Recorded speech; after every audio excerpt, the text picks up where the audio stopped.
ஹைரேஞ்ச் பகுதியில் 108 ஆம்புலன்ஸின் சேவைகள் பல நாட்களாக முடங்கியுள்ளதாக பொதுமக்கள் புகார் தெரிவித்துள்ளனர். அடிமாலி தாலுகா மருத்துவமனையில் உட்பட 108 ஆம்புலன்ஸின் சேவைகள் கிடைப்பதில்லை என்று பொதுமக்கள் புகார் தெரிவித்துள்ளனர். இதனால் நோயாளிகள் மருத்துவமனைக்கு வந்து செல்வதற்கு பெரும் சிரமப்பட்டு வருகின்றனர்.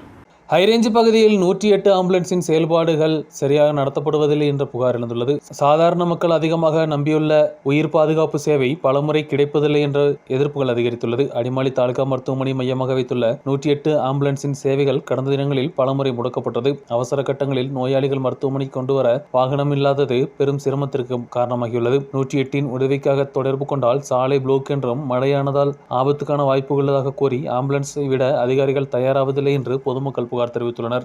ഹൈറേഞ്ചിലെ 108 ആംബുലൻസിൻ്റെ പ്രവർത്തനം സ്തംഭിച്ചിരിക്കുകയാണ്. ഹൈറേഞ്ച് മേഖലയിലെ ഏറ്റവും കൂടുതൽ പാവപ്പെട്ട ജനങ്ങൾ ആശ്രയിക്കുന്ന 108 ആംബുലൻസ് കഴിഞ്ഞ ദിവസങ്ങളിൽ അടിമാലി താലൂക്ക് ആശുപത്രിയിൽ നിന്നും റോഡ് ബ്ലോക്കാണെന്നും മറ്റു കാരണങ്ങൾ പറഞ്ഞ് പലപ്പോഴും ആംബുലൻസ് എടുക്കാത്ത ഒരവസ്ഥ വരികയാണ്. 108ലേക്ക് വിളിക്കുമ്പോൾ, തിരുവനന്തപുരത്തേക്ക് വിളിക്കുമ്പോൾ അവർ വണ്ടി റോഡ് ബ്ലോക്കാണെന്നും അതുപോലെ തന്നെ അപകട സാധ്യതയുണ്ട്, മഴയൊക്കെ അതുകൊണ്ട് വണ്ടി പോകില്ലെന്നൊക്കെയാണ് പറയുന്നത്. സാധാരണ ആംബുലൻസ് എല്ലാ ആവശ്യങ്ങൾക്കും ഓടുന്നതാണ്. കാരണം ഇത്തരം സാഹചര്യങ്ങളിൽ ആംബുലൻസിൻ്റെ പ്രവർത്തനം കാര്യക്ഷമമായി നടപ്പിലാക്കുന്നതിനും അടിയന്തരമായ നടപടി സ്വീകരിക്കാൻ ആരോഗ്യവകുപ്പ് ശ്രമിക്കണം. അതുപോലെ തന്നെ ഈ 108 ആംബുലൻസിൻ്റെ പ്രവർത്തനങ്ങൾ കാര്യക്ഷമമായി നടത്താനുള്ള നടപടി സ്വീകരിക്കണമെന്ന് അഭ്യർത്ഥിക്കുകയാണ്.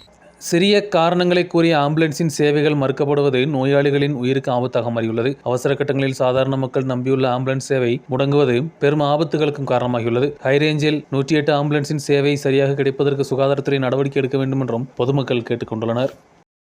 News bureau, Adimali.